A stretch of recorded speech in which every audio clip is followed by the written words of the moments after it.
সময়টা তখন 1935 সাল। এই জায়গাটার নাম অ্যাসিডালিয়া প্ল্যানেটিয়া। পৃথিবী নয়, তারা এখন মঙ্গল গ্রহে। নাসা কর্তৃক একটা 6 সদস্যের বৈজ্ঞানিক দল বিগত 17 দিন ধরে এই গ্রহে রিসার্চ চালিয়ে যাচ্ছে। তারা মূলত আশেপাশের বিভিন্ন স্থান থেকে মাটি এবং পাথরের স্যাম্পল কালেক্ট করছে। 18তম দিনেও তারা সবাই গ্রহটির বিভিন্ন স্থান থেকে নমুনা সংগ্রহ করছিল। আর অপর দিক থেকে জোহানসেন নামের এক অফিসার তাদেরকে সর্বক্ষণ নাসার সদর দপ্তর থেকে মনিটর করছিল। সবকিছু ঠিকঠাক ভাবে চলছিল, কিন্তু কিছুক্ষণ পরেই নাসার রাডারে একটা বিপদ সংকেত ভেসে আসে। মঙ্গলের যেখানে তাদের দলটা অবস্থান করছিল তার পাশেই সৃষ্টি হয় বিশাল এক বালুঝড়, যার বিশালতা প্রায় 1200 কিলোমিটারের মতো। কিছুক্ষণের মধ্যেই এই ঝড় তাদের অস্তিত্বও বিলীন করে দিতে পারে। এইসব দেখে সদর দপ্তর থেকে ঘোষণা দেওয়া হয় এই মিশনটা এখানেই বন্ধ করতে হবে এবং তাদেরকে তাদের অরবিটে ফিরে আসতে বলা হয়। তারপর হয়তোবা পৃথিবীতে ফিরে আসার আদেশ দেওয়া হবে। তখন তারা সবাই তাদের স্পেসক্রাফটের দিকে রওনা হয়। ততক্ষণে ঝড়ের তীব্রতা তাদের উপর বইতে শুরু করেছে। তবে হঠাৎ করে তাদেরই রিসার্চের একটা কমিউনিকেশন অ্যান্টেনা ভেঙে গিয়ে তাদের মধ্যকার একজন ক্রু মেম্বার, যার নাম হলো মার্ক, তার উপর এসে আঘাত করে। এর ফলে মার্ক ঝড়ের গভীরে কোথাও হারিয়ে যায়। কমান্ডার লুইস, যিনি মঙ্গলে এই মিশনটি পরিচালনা করছিলেন, তিনি মার্ককে এদিক ওদিক খুঁজতে শুরু করেন, কিন্তু ঝড়ের তীব্রতা এতটাই বেশি ছিল যে আশেপাশে কিছু ঠিক মতো দেখা যাচ্ছিল না। তারা সিগন্যাল থেকে বুঝতে পারে মার্কের অক্সিজেন সিলিন্ডার লিক হতে শুরু করেছে। এমত অবস্থায় তার 1 মিনিটের বেশি বেঁচে থাকা সম্ভব নয়। তাই তাদের একজন ক্রু মেম্বারের জন্য সে বাকিদের জীবন বিপদে ফেলতে পারে না। সেজন্য কোনো উপায় না পেয়ে তাদেরকে মার্ককে ছাড়াই পৃথিবীর দিকে রওনা দিতে হয়। ঠিক তার পরদিন সকালে নাসার ডিরেক্টর ডক্টর স্যান্ডার্স এক প্রেস কনফারেন্সে মিডিয়াকে জানান তাদের এই মিশন এখানে বন্ধ করতে হচ্ছে এবং বিজ্ঞানী মার্কের মৃত্যুর সংবাদ প্রকাশ করে দেয় তারা। অবশ্য বিষয়টা নিয়ে তারা নিশ্চিত নয়, কিন্তু যতটুকু তারা টেকনিক্যাল ভাবে বুঝতে পেরেছে মার্ক এখন পর্যন্ত জীবিত থাকার কথা নয়। যেখানে অপরদিকে মঙ্গল গ্রহে আমরা দেখতে পাই মার্ক এখনো বেঁচে আছে, সে জীবিত আছে। সে অনেকটা আহত। অ্যান্টেনায় থাকা ছোট ছোট লোহার রড তার শরীরের ভেতরে প্রবেশ করেছে। কিছুটা দূরে সে তাদের একটা ক্যাম্প দেখতে পায়। ক্যাম্পে প্রবেশ করে সে তার পরনের থাকা স্যুটটা খুলে ফেলে এবং নিজের পেটের ভেতরে থাকা লোহার টুকরোগুলো বের করতে শুরু করে, যা থেকে অনবরত রক্ত বের হচ্ছিল। ফার্স্ট এইড বক্সের সাহায্যে মার্ক সাময়িকভাবে একটু স্বস্তি পায়। কিছুটা সুস্থ হওয়ার পরে মার্ক ক্যামেরা অন করে কিছু কথা রেকর্ড করে। হয়তো সে আর মাত্র কিছুক্ষণই বেঁচে থাকতে পারবে। তাছাড়াও এই ভিডিওটা কোথাও পাঠানো সম্ভব হবে না, কারণ মনে আছে ঝড়ের কারণে তাদের যেই অ্যান্টেনা ভেঙে গিয়েছিল, মূলত সেটার মাধ্যমেই তারা পৃথিবীর সাথে যোগাযোগ করত। ভিডিওতে মার্ক বলে যে যেই ক্যাম্পে সে আছে সেটা 31 দিনের জন্য বানানো হয়েছিল। যে কোনো সময় সে মারা যেতে পারে, অক্সিজেনের অভাবে, বিস্ফোরণের ফলে, নয়তো খাদ্যের অভাবে। মার্ক ভালো করেই জানে নাসার পরবর্তী মিশন 4 বছর পর লঞ্চ হবে, অর্থাৎ তার মৃত্যু নিশ্চিত। মার্ক নিজেও বিষয়টা বুঝতে পারছে। তাদের ক্রু মেম্বাররা ধরেই নিয়েছে যে মার্ক জীবিত নেই, এজন্যই তাকে ফেলে চলে গিয়েছিল। তাই এখন তার হাতে কোনো উপায় নেই। মার্ক ক্যাম্পের ভেতরে একটা কোণে বসে মৃত্যুর জন্য অপেক্ষা করতে শুরু করে। আর বাইরে বয়ে যাচ্ছে ভয়ঙ্কর তীব্র বালু ঝড়। যে কোনো সময় এই ক্যাম্প ঝড়ের প্রভাবে ধ্বংস হয়ে যেতে পারে। মার্ক তার কর্মীদের ব্যবহৃত মালামালগুলো গুছিয়ে রাখছিল আর বসে বসে সেই স্মৃতিগুলোই মনে করছিল যেগুলো সে পৃথিবীতে রেখে এসেছে। এভাবে শুরু হয় সিনেমাটা। বলছিলাম 2015 সালে মুক্তিপ্রাপ্ত একটা আমেরিকান সায়েন্স ফিকশন মুভি দি মার্শিয়ানের গল্প। সাথেই থাকুন, কারণ আজকে দেখবেন মার্ক সেই মানবহীন মঙ্গল গ্রহে কিভাবে বেঁচে ছিল, কত কিছুর সাক্ষী হয়েছিল, আর একদম শেষে কি হয়েছিল তার সাথে। তাহলে চলুন ডুব দেওয়া যাক আজকের গল্পের গভীরে। এভাবে 2 দিন কেটে যায়। ঝড়ের তীব্রতাও কমে গেছে। এই তীব্র ঝড় মোকাবেলা করে যেহেতু সে সার্ভাইভ করতে পেরেছে, তাই তার মনের মধ্যে বেঁচে থাকার আশাটাও সঞ্চালিত হয়েছে। মার্ক তার ক্যাম্পের সকল খাবার একসাথে করে দেখে। এই সব খাবার দিয়ে সে আগামী 1 বছর মোটামুটি বেঁচে থাকতে পারবে, কিন্তু খাবারগুলো তাকে ভালো রাখতে হবে। তাকে যদি জীবিত ফেরত যেতে হয় তাহলে 4 বছর বেঁচে থাকতে হবে। যদি তাকে বেঁচে থাকতে হয় তাহলে তাকে চাষাবাদও করতে হবে, যা প্রায় একদম অসম্ভব, কারণ চাষাবাদ করতে হলে পানির প্রয়োজন। তারপর মার্ক বাইরে গিয়ে সোলার প্যানেল ঠিক করে এবং ব্যবহারযোগ্য করে তোলে। এদিকে পৃথিবীতে তার শেষকৃত্যের কাজ শুরু হয়ে যায়। সবাই মেনে নিয়েছিল যে মার্ক আর বেঁচে নেই, তাই তার শেষকৃত্যে নাসার সকল বিজ্ঞানী উপস্থিত ছিল। অপরদিকে পরদিন সকালবেলা মার্ক যখন ভ্যাকিউম ফ্লাশ করে তখন তার মাথায় একটা আইডিয়া আসে। মূলত মার্ক একই সাথে একজন উদ্ভিদ বিজ্ঞানী। উদ্ভিদের ওপর সে বিশাল একটা সময় রিসার্চ করেছে, তাই সে আলু চাষ করার সিদ্ধান্ত নেয়। সে তার মলমূত্র দিয়ে এক ধরনের সার তৈরি করে, যার দ্বারা মঙ্গলের মাটিতে আলুর চাষ করা সম্ভব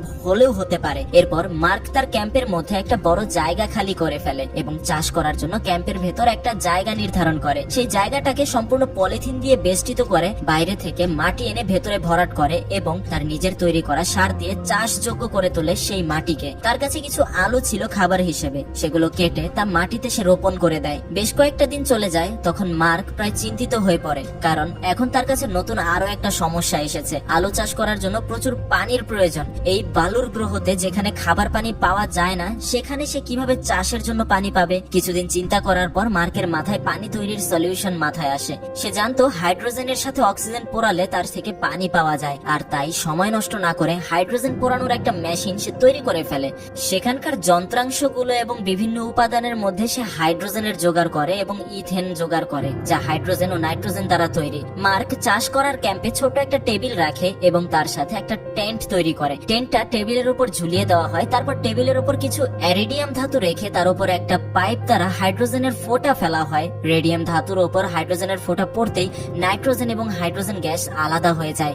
এখন মার্কের প্রয়োজন আগুন, কিন্তু মঙ্গল গ্রহে আগুন জ্বালানো অত্যন্ত বিপজ্জনক। অবশ্যই সে বাইরে কিছু করতে পারবে না, যা করার তাকে ভেতরেই করতে হবে, যেটা খুবই বিপজ্জনক। তাছাড়াও স্পেস মিশনগুলোকে দাহ্য পদার্থ থেকে দূরে রাখা হয়। মার্ক চিন্তিত হয়ে পড়ে। সে তার স্রষ্টাকে স্মরণ করছিল, আর যেহেতু তারা খ্রিস্টান ধর্মাবলম্বী, তাই সিনেমার এই দৃশ্যে সে তাদের ধর্মগুরু যিশুর সাথে লাগানো একটা কাঠের টুকরো দেখতে পায়। কাঠের টুকরোকে ভালো করে কেটে ব্যাটারির স্পার্কের মাধ্যমে আগুন জ্বালিয়ে টেন্টের উপর সে রেখে দেয়। তারপর আগুনের সংস্পর্শে পরিমাণ মতো অক্সিজেন দেয়। অক্সিজেন পড়ার কারণে বাষ্প আকারে পানির সৃষ্টি হতে থাকে, যা দেখে মার্ক আনন্দে চিৎকার করে ওঠে। ঠিক তখনই সেখানে একটা ছোটখাটো বিস্ফোরণ হয়ে যায়। বিস্ফোরণে মার্কের কোনো ক্ষতি না হলেও সে চিন্তায় পড়ে যায় বিস্ফোরণের কারণ নিয়ে। এক পর্যায়ে সে বুঝতে পারে মূলত তার ক্যালকুলেশন সবকিছুই সঠিক ছিল, কিন্তু সে যে প্রতিনিয়ত নিঃশ্বাস প্রশ্বাসের মাধ্যমে এখানে বাতাসের মধ্যে পরিবর্তন করছে, সে বিষয়টা ক্যালকুলেশন করেনি। এ কারণে অক্সিজেনের পরিমাণ সেখানে বেশি হয়ে গিয়েছিল, এতে বিস্ফোরণ হয়। মার্ক তখন হেরে না গিয়ে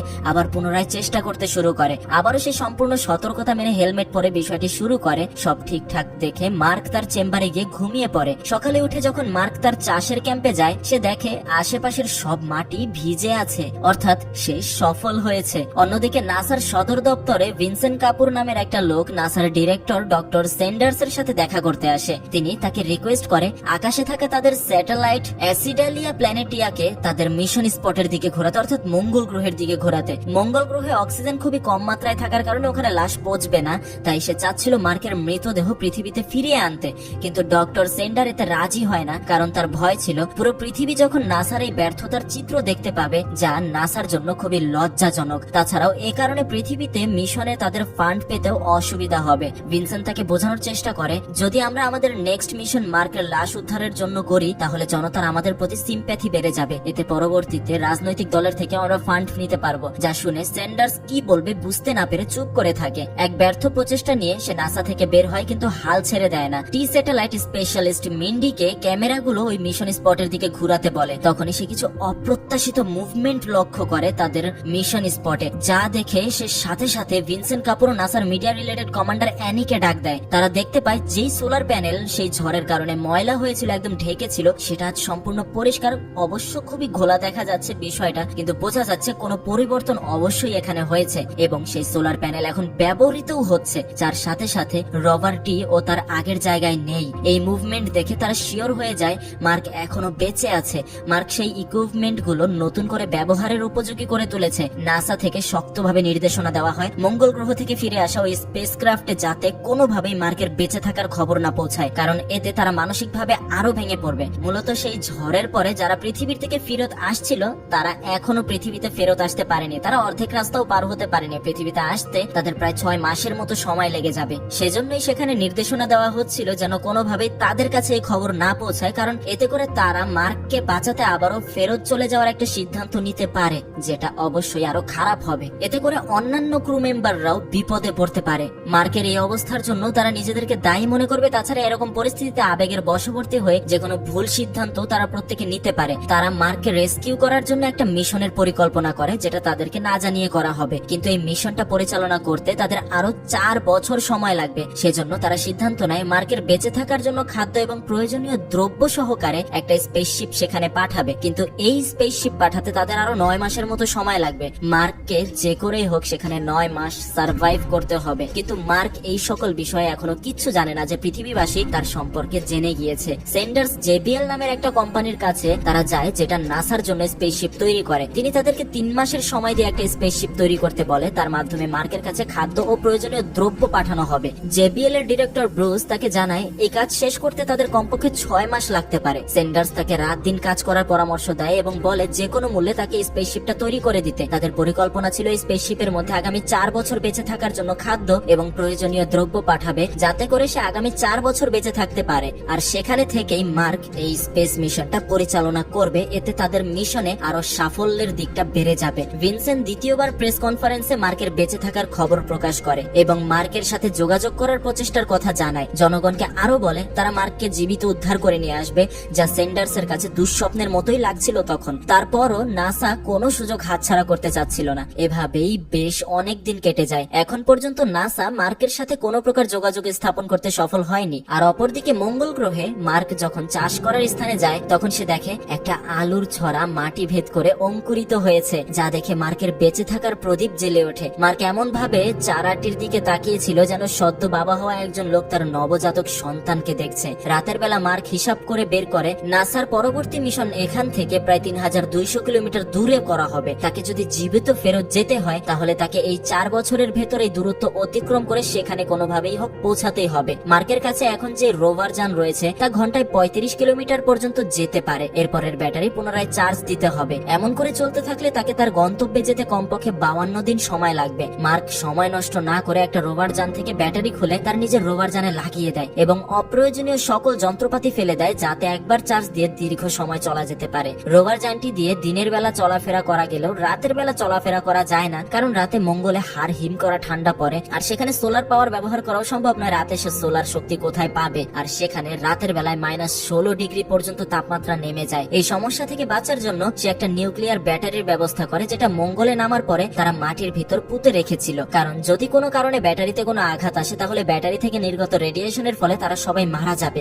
মার্ক অতি সাবধানে ব্যাটারিটির তার রোভার যানে তুলে, যার ফলে ব্যাটারি থেকে বের হওয়া গরমে তার ঠান্ডার সমস্যা দূর হয়। মার্ক যেমনটা চিন্তা ভাবনা করেছিল তার সেই 3200 কিলোমিটার পথ পাড়ি দিতে 52 দিনের মতো সময় লাগবে। সেজন্য সে সবকিছু রেডি করে নিজের কাছে রেখে দেয়, কারণ 4 বছর পর তাকে তার যাত্রা শুরু করতে হবে। এদিকে তার লাগানো আলুর গাছগুলো এতদিনে বড় হয়ে গেছে এবং ব্যাপক ফলন হয়েছে। সে বড় আলুগুলোকে খাবার জন্য মজুদ রাখে এবং ছোট আলুগুলোকে আবার মাটিতে বপন করে দেয়, কারণ তাকে 4টা বছর টিকে থাকতে হবে এবং নিয়মিত চাষ করে যেতে হবে। মার্ক বুঝতে পারছিল আলু খেয়ে না হয় সে বেঁচে থাকতে পারবে, কিন্তু পৃথিবীতে ফিরে যেতে হলে নাসার সাথে তার যোগাযোগ স্থাপন করতেই হবে। মঙ্গলের ম্যাপে চোখ বোলাতে সে একটা জায়গার সন্ধান পায়। বহু বছর আগে মঙ্গলে গবেষণার জন্য নাসা থেকে একটা রোভার পাঠানো হয়েছিল, যেটা কিনা পরবর্তীতে কোনো এক কারণবশত নাসা থেকে ডিসকানেক্টেড হয়ে গিয়েছিল। যেটা ধারণা পাওয়া যায় হয়তোবা ব্যাটারির চার্জ শেষ হওয়ার কারণেই সেটা ডিসকানেক্টেড হয়েছিল। রোভারটি খোঁজার জন্য তখন মার্ক বেরিয়ে পড়ে। নাসার স্যাটেলাইট ডিপার্টমেন্ট থেকে সার্বক্ষণিক মার্কের ওপর তখন নজর রাখা হচ্ছিল, কিন্তু মার্ক কিছুই জানে না। তারা কিছুই বুঝতে পারছিল না মার্ক কোথায় যাচ্ছে। মার্ক নিজের সাথে কিছু খাবার নিয়ে সেই রোভার খুঁজতে বের হয়েছিল। ভিনসেন্ট মঙ্গলের ম্যাপ বের করে কিছু ক্যালকুলেশন করতেই বুঝতে পারে মার্ক বহু বছর পুরনো সেই রোভারের সন্ধানে যাচ্ছে। তাই ভিনসেন্ট দ্রুত ক্যালিফোর্নিয়ার একটা ল্যাবরেটরিতে চলে যায়, যেখান থেকে ওই রোভারটি পরিচালনা করা হতো। রোভারটির কমিউনিকেশন সিস্টেম পুনরায় চালু করার প্রস্তুতি নেওয়া হয়, কারণ মার্ক সেটাকে খুঁজে বের করলে সেটাকে সে রিস্টার্ট করতে পারবে। মার্ক ম্যাপ অনুযায়ী ওই জায়গায় গিয়ে মাটি খুঁড়তে শুরু করে। এক পর্যায়ে সে ওই রোভারটা বের করতে সক্ষম হয়। এবার মার্ক রোভারটি তার সাথে নিয়ে ক্যাম্পের দিকে ফেরত যেতে শুরু করে, কিন্তু চার্জ না থাকার কারণে সেটা অন হচ্ছিল না। পরবর্তীতে ক্যাম্পে পৌঁছে মার্ক তার ক্যাম্পের ইলেকট্রিসিটির মাধ্যমে রোভারটিতে বৈদ্যুতিক সংযোগ দেয়। কিছুক্ষণ পর মেশিনটি অন হয়। মার্ক রোভারের অ্যান্টেনা পৃথিবীর দিকে ঘোরাতেই সাথে সাথেই ল্যাবরেটরিতে সিগন্যাল চলে আসে। তখন তারা বুঝতে পারে মার্ক রোভারটা চালু করতে সক্ষম হয়েছে। তখন তারা রোভারের ক্যামেরা অন করে দেয়। ক্যামেরা অন হচ্ছে দেখতে পেয়ে মার্ক বুঝতে পারে কেউ না কেউ তার সাথে সংযোগ স্থাপন করার চেষ্টা করছে। এখন মার্কের সামনে আরেকটা সমস্যার উদয় হয়। এই রোভারটা দ্বারা কেবলমাত্র এক পাশ থেকে সংকেত পাঠানো যেত, কেবলমাত্র মঙ্গল থেকে ছবি তুলে পৃথিবীতে পাঠানো যেত। পৃথিবী থেকে তার কাছে কোনো বার্তা আসা সম্ভব ছিল না। তখনই মার্ক তার মাথা থেকে একটা বুদ্ধি বের করে। ক্যাম্পে থেকে 3টা বোর্ড নিয়ে আসে এবং একটাতে লিখে তোমরা কি আমাকে খুঁজে পেয়েছো, তার এক পাশে হ্যাঁ, অপর পাশে না লিখে বোর্ডগুলো পাশাপাশি রাখে। মার্কের এই বিচক্ষণতা দেখে ভিনসেন্ট কিছুটা হেসে দেয় এবং হ্যাঁ বোর্ডটির দিকে ক্যামেরাটি মুভ করে, কারণ তার ক্যামেরার হেড ঘোরানো যেত, যা দেখে মার্ক আনন্দে আত্মহারা হয়ে পড়ে। এরপর তাদের সাথে বেশ কিছুক্ষণ এই পদ্ধতিতে কথা চলাচলি হয়, কিন্তু সমস্যা হলো এই পদ্ধতিতে মার্ক পৃথিবী থেকে কোনো বার্তা পাচ্ছিল না। তাছাড়াও তা ছিল অনেক সময় সাপেক্ষ, তাদেরকে সকল উত্তর হ্যাঁ এবং নাতেই দিতে হচ্ছিল। মার্ক তার মাথা খাটিয়ে একটা ভাষার মডিউল বের করে, যার অক্ষরগুলো ছিল হেক্সাডেসিমেলে। হেক্সাডেসিমেলে অক্ষর ছিল সর্বমোট 16টি, যেখানে অক্ষরগুলো হলো 0 থেকে 9, এ থেকে এফ। হেক্সাডেসিমেলে অক্ষরগুলো ASCII কোডের মাধ্যমে পরিবর্তন করে ইংরেজি অক্ষরে পরিবর্তন করা সম্ভব। মার্ক জোহেনসেনের কম্পিউটারে এই কোডগুলো দেখতে পায়। যেহেতু তার কাছে থাকা ক্যামেরা 360 কোণে ঘুরতে পারে, তাই মার্ক হেক্সাডেসিমেলের সবগুলো অক্ষর ক্যামেরার চারপাশে লাগিয়ে দেয়। অন্যদিকে ভিনসেন্টের কাছে সবকিছুর ছবি যাচ্ছিল, তাই সেও বুঝতে পারে মার্ক কি করতে চাচ্ছে। তাই ভিনসেন্টও তাদের চারপাশে হেক্সাডেসিমেল নাম্বার লাগিয়ে দেয়। এর মাধ্যমে ল্যাব থেকে তাকে কিছু জিজ্ঞাসা করা যাবে। ভিনসন মার্ককে একটা নম্বরের সিকোয়েন্স দেয়, যাকে ডিকোড করলে পাওয়া যায় হাউ অ্যালাইভ, তার মানে তুমি কিভাবে বেঁচে আছো। এর উত্তরে মার্ক একটা বোর্ডে সবকিছু লিখে জানায়। এরপর নাসা তাকে রোভারের একটা হ্যাকিং কোড পাঠায়। এর ফলে মার্ক তাদের সাথে পুরো দস্তর কমিউনিকেশন করতে সক্ষম হয়। এক পর্যায়ে মার্ক জিজ্ঞাসা করে তার বেঁচে থাকার খবর স্পেসক্রাফটে থাকা বাকি সদস্যরা জানে কিনা। এর উত্তরে ভিনসেন্ট বলে তোমার বেঁচে থাকার খবর ওই 5 জন বিজ্ঞানীদের জানানো হয়নি, কারণ এতে করে তারা আবেগের বশবর্তী হয়ে যদি কোনো সিদ্ধান্ত নেয় তাহলে সেখানে আমাদেরই ক্ষতি হবে। যা শুনে মার্ক কিছুটা রাগান্বিত হয় এবং কথা বলা বন্ধ করে দেয়।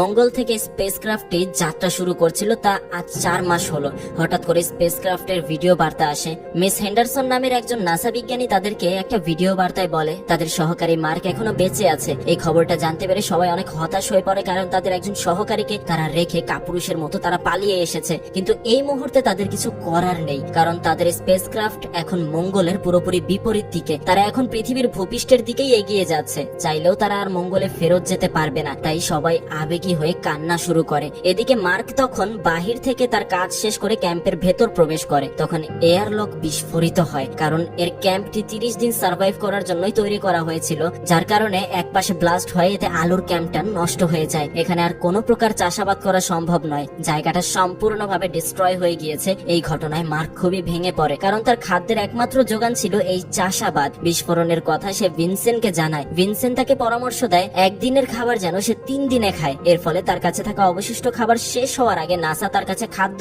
এবং প্রয়োজনীয় দ্রব্য পাঠিয়ে দেবে। সেই মোতাবেক মার্ক তার অবশিষ্ট খাদ্য হিসাব করে রেখে দিতে শুরু করে। সেই সাথে প্লাস্টিক ব্যাগগুলো এবং টেপ দিয়ে ব্লাস্ট হয়ে যাওয়া কিছুটা জায়গা সে ঠিক করে নেয়। টেকসই না হলেও এর বাহিরের ধুলাবালু থেকে সেটাকে রক্ষা করা যাবে। মার্ক তখনই বুঝতে পারে আশেপাশে আবারও ঝড় শুরু হয়েছে। ভাগ্যবশত ক্যাম্পের আরো একটা এয়ারলক ছিল, তাই মার্ক বাহিরে আসা যাওয়া করতে পারছিল। এদিকে মার্কের কাছে খাদ্য পাঠানোর জন্য যে স্পেসশিপটা রেডি হচ্ছিল, তাড়াহুড়োর কারণে সেটাকে ঠিকভাবে টেস্ট না করে মঙ্গল গ্রহের উদ্দেশ্যে লঞ্চ করে দেওয়া হয়। এটা ছিল নাসার সব থেকে বড় ভুল সিদ্ধান্ত। স্পেসশিপটা কিছু দূর উঠার পর বায়ুমণ্ডলের চাপ সহ্য করতে না পেরে বিস্ফোরিত হয়। একেই বলে মরার উপর খাড়ার ঘা। একদিকে তার চাষ করার চেম্বারটাই নষ্ট হয়ে যায়, অপরদিকে পৃথিবী থেকে পাঠানো খাদ্য আর যেতে পারছে না।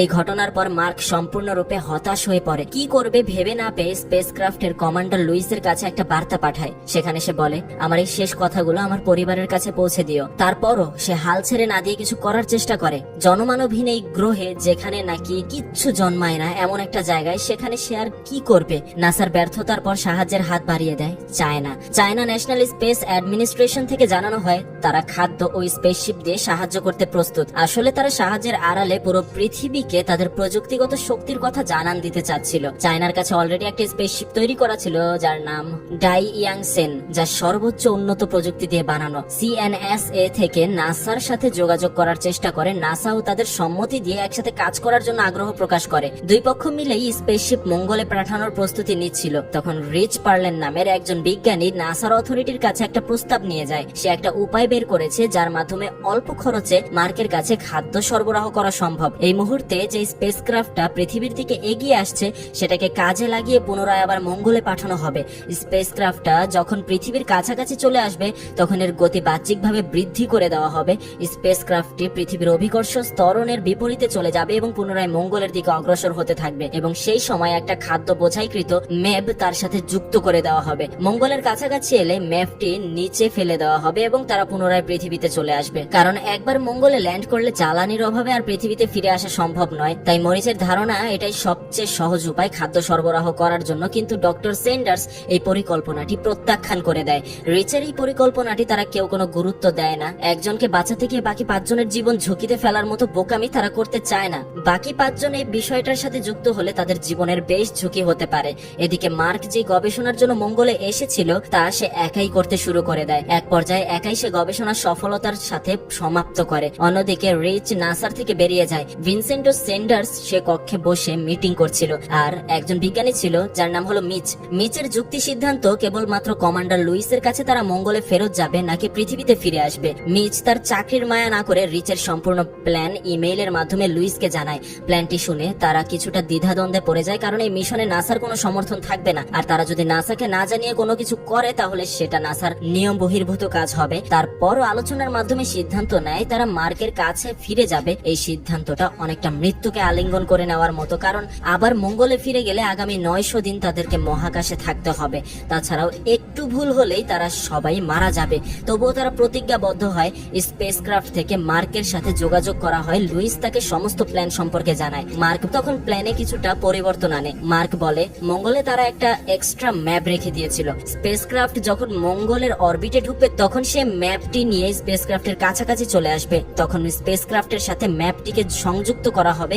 এভাবে সে স্পেসক্রাফটের ভিতরে প্রবেশ করবে। এভাবে তারা একসাথে মার্ককে নিয়ে পৃথিবীতে ফিরে আসতে পারবে। অর্থাৎ মাঝখান দিয়ে চায়নার সেই কথা আর অন্যান্য যা কিছু সিদ্ধান্ত হয়েছিল সেই সব কিছু এখন বাতিল করে দেওয়া হয়েছে। তারা এক প্ল্যানিং এর উপর চলবে। পরিকল্পনাটা করা যতটা সহজ, কাজটা সম্পূর্ণ এর থেকেও বহুগুণে কঠিন। একটা ভুল সিদ্ধান্তই মৃত্যুর কারণ হতে পারে। তাই পরিকল্পনা মোতাবেক ডক্টর লুইস স্পেসক্রাফটের দিক পরিবর্তন করে অভিকর্ষ ত্বরণের বলয় ঘুরিয়ে মঙ্গলের দিকে যাত্রা শুরু করে। নভোচারীদের এরকম সিদ্ধান্ত দেখে নাসা এবং সিএনএসএ অবাক হয়ে যায়। মার্ক বাঁচুক আর না বাঁচুক, স্পেসক্রাফটে থাকা নভোচারীরা মারা যাবে এটা নাসা প্রায় নিশ্চিত। সেন্ডার্স বুঝতে পারে লুইসকে এই প্ল্যান লিক করার কাজটি করেছে মিচ, আর তাই সে তাকে এই মিশনের পর ইস্তফা দেওয়ার আদেশ দেয়। এদিকে মার্কও তার দিক থেকে সব রকম প্রস্তুতি নিতে শুরু করে। সে হাবের সমস্ত কানেকশন অফ করে দেয় এবং রোভারে করে ম্যাপের দিকে যাত্রা শুরু করে। সারাদিন সোলার প্যানেলের মাধ্যমে রোভারের ব্যাটারি চার্জ দেয়। রাতের বেলা ম্যাপের উদ্দেশ্যে রওনা দেয়। কয়েকদিন পরে সে ম্যাপে পৌঁছায়। খাবার খেয়ে মার্ক ম্যাপটাকে রিপেয়ার করা শুরু করে। সে ম্যাপটা রিপেয়ার করে আরো শক্তিশালী করার চেষ্টা করে। সেই সাথে ম্যাপটা হালকা করার জন্য ম্যাপে থাকা বিভিন্ন অপ্রয়োজনীয় সরঞ্জাম বাহিরে ফেলতে শুরু করে। এমনকি এর উপরে থাকা ভারী ছাদটাও ফেলে দিয়ে সেখানে প্লাস্টিকের ব্যাগের মাধ্যমে ছাদ লাগিয়ে দেয়। এভাবেই 7 মাস কেটে যায়। সকল প্রস্তুতি যেন শেষ পর্যায়ে। অবশেষে সেই দিনটির সম্মুখীন হয় পুরো পৃথিবী। সবাই যেন স্যাটেলাইটের দিকে তাকিয়েছিল অধিক আগ্রহে। নাসা কর্তৃপক্ষ সর্বক্ষণ স্পেসক্রাফটের গতিবিধির উপর লক্ষ্য রাখছিল। মার্ক তার প্রেস স্যুট পরে ম্যাপে উঠে বসে। স্পেসক্রাফটটি মঙ্গলের অরবিটের কাছাকাছি এসে পৌঁছায়। স্পেসক্রাফট থেকে রিমোট কন্ট্রোলের মাধ্যমে ম্যাপটা লঞ্চ করে দেওয়া হয়। মার্কের আরোহণকৃত ম্যাপটা ছুটে চলে স্পেসক্রাফটের উদ্দেশ্যে, কিন্তু বায়ুমণ্ডলের অত্যাধিক চাপ থাকার কারণে মার্ক হঠাৎ করে অজ্ঞান হয়ে পড়ে। বেশ কয়েক মিনিট তার জ্ঞান ছিল না। পুরো পৃথিবীতে এক শ্বাসরুদ্ধকর পরিস্থিতি বজায় থাকে। কয়েক মিনিট পর মার্কের জ্ঞান ফিরে আসে। মার্কের সাড়া পেয়ে আবারও সবাই আশায় বুক বাঁধে। স্পেসক্রাফটে তখন আরেকটি বড় সমস্যা তৈরি হয়। প্রয়োজনের তুলনায় তাদের গতিবেগ অনেক বেশি ছিল। এই গতিতে চলতে থাকলে তারা ম্যাপকে অতিক্রম করে যাবে, ফলে তারা মার্ককে আর ধরতে পারবে না। এই সময় লুইস একটা ভয়ঙ্কর সিদ্ধান্ত নেয়। সে ভোগেলকে বলে এখানে যা কিছু আছে তা দিয়ে সে যেন একটা বোমা তৈরি করে ফেলে। তারা সেই বিস্ফোরক দিয়ে স্পেসক্রাফট এরিয়ার লক ধ্বংস করে দেবে। এই সিদ্ধান্তে ভোগেল আতঙ্কিত হয়ে পড়ে এবং বলে এইরকম সিদ্ধান্ত পাগলের মতো নেওয়া সিদ্ধান্ত হবে, তাছাড়া আর কিছুই না। তারপরেও সে তাকে বিস্ফোরকটি তৈরি করার জন্য নির্দেশ দেয়। ভোগেলও কয়েক মিনিটের মধ্যে সেটা তৈরি করে এয়ারলকের সাথে লাগিয়ে দেয়। তারপর তারা ফ্রিজ ও রিয়েক্টর রুমটা সিল করে দেয় যাতে বিস্ফোরণের ফলে অন্য কোথাও ক্ষতিগ্রস্ত না হয়। তাদের এই পরিকল্পনাটিও কাজে লেগে যায়। এয়ারলক বিস্ফোরিত হওয়ার সাথে সাথে স্পেসক্রাফটের গতি অনেকটা কমে যায়। তখন কমান্ডার লুইস একটা স্পেস চেয়ারের মাধ্যমে স্পেসক্রাফটের বাহিরে চলে আসে। পুনরায় স্পেসক্রাফটে ফেরার জন্য সে তার সাথে একটা দড়ি বেঁধে নিয়ে আসে, কিন্তু দড়ি ছোট হওয়ার কারণে লুইস ম্যাপ পর্যন্ত যেতে পারছিল না। ঠিক তখন মার্ক তার জীবনের সব থেকে বড় ঝুঁকিটা নিয়ে ফেলে। সে ম্যাপ থেকে বেরিয়ে আসে এবং নিজের 2 হাতে দুটো ফুটো করে অক্সিজেন লিক করে দেয়। ফলে সে লুইসের কাছাকাছি যাওয়া শুরু করে। লুইস তাকে হাত বাড়িয়ে ধরতে চায়, কিন্তু হাত ফসকে সে তার হাত থেকে দূরে চলে যেতে থাকে। কিন্তু ঠিক সেই সময় মার্ক দড়িটি ধরে ফেলার কারণে মহাকাশে হারিয়ে যাওয়া থেকে রক্ষা পায়। তখন লুইস দড়িটি টেনে তাকে নিজের কাছে নিয়ে আসে। এরপর স্পেসক্রাফট থেকে তাদের দুজনকে টেনে ভেতরে নিয়ে আসা হয়। সহকর্মীকে কাছে ফেরত পেয়ে মার্ক আনন্দে কান্না করে দেয়। এ যেন মার্কের পুনর্জন্ম। স্পেসক্রাফটে থাকা সকলের মাঝে আজ আনন্দের মিছিল, যেমনটা পুরো পৃথিবীর মানুষের মাঝে। তারা আজ এক অসম্ভব কাজকে সম্ভব করে দেখিয়েছে। এই অভিযানের একটা পার্ট হতে পেরে সবাই আনন্দে আত্মহারা। সবার চোখে আজ আনন্দের কান্না। তারপরে আরো অনেকগুলো মাস পর স্পেসক্রাফটের 6 জন অপরাজয়ী দুঃসাহসী বিজ্ঞানীদের নিয়ে পৃথিবী পৃথিবীতে সেই সম্পূর্ণটা পদার্পণ করে। তারপর কেটে যায় বেশ কয়েকটা বছর। নাসা মঙ্গলে যাওয়ার জন্য আরেকটি মিশন লঞ্চ করে। মার্ক অ্যাস্ট্রোনট ক্যান্ডিডেট প্রোগ্রামে গিয়ে নতুন নভোচারীদেরকে মঙ্গলে কাটানো সেই দিনগুলোর দুঃসাহসী বর্ণনা দেন। এক এক করে কাটানো সেই দিনগুলোর চরম মানসিক বিপর্যয়কে মানিয়ে নিয়ে বেঁচে থাকার জন্য তার সেই লড়াই সবাইকে বলতে শুরু করে। শুষ্ক লাল মাটিতে ফসল ফলানোর গল্প, যেই গ্রহতে নাকি পানিও নেই। এভাবে মার্কের মঙ্গল অভিযান থেকে ধারণা নিয়ে বেরিয়ে পড়ে এক নতুন নভোচারীদের দল, নতুন কোনো সত্য আবিষ্কারের লক্ষ্যে। আর এখানেই শেষ হলো আমাদের আজকের গল্পটা। কোথাও কোনো বিষয় নিয়ে যদি কৌতূহল থাকে বা বুঝতে অসুবিধা হয়ে থাকে তাহলে কমেন্ট করে জানাতে পারেন। বিষয়টা আমি পরবর্তী ভিডিওতে একদম শেষের দিকে অথবা কমেন্টে আমি বুঝিয়ে দেওয়ার চেষ্টা করব। তাছাড়াও সাবস্ক্রাইব করে সাথেই থাকুন, ভালো লাগলে লাইক করুন, আর এই যে স্ক্রিনে আরো একটা ভিডিও ভেসে উঠেছে ক্লিক করে দেখা শুরু করতে পারেন। অবশেষে ভিডিওটা আপনি এই পর্যন্ত দেখেছেন, সেজন্য আপনাকে অনেক ধন্যবাদ।